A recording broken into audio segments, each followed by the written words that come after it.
Programang ito ay rated SPG. Striktong patnubay at gabay ng magulang ang kailangan. Maaaring may masiselang tema, lengguwahe, karahasan, sexual, horror o droga na hindi angkop sa mga bata.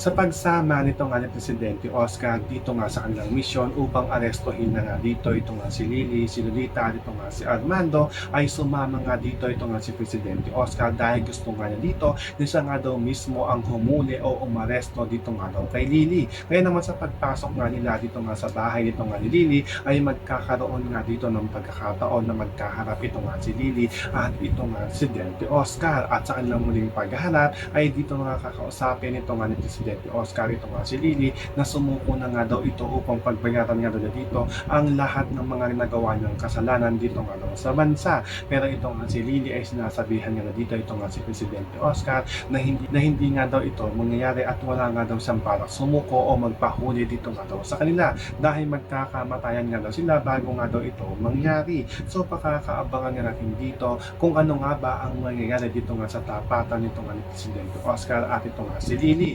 Yan ang ating mga pakakatutukan at pakakaabangan dito nga lang sa FPJ sa Probinsyano.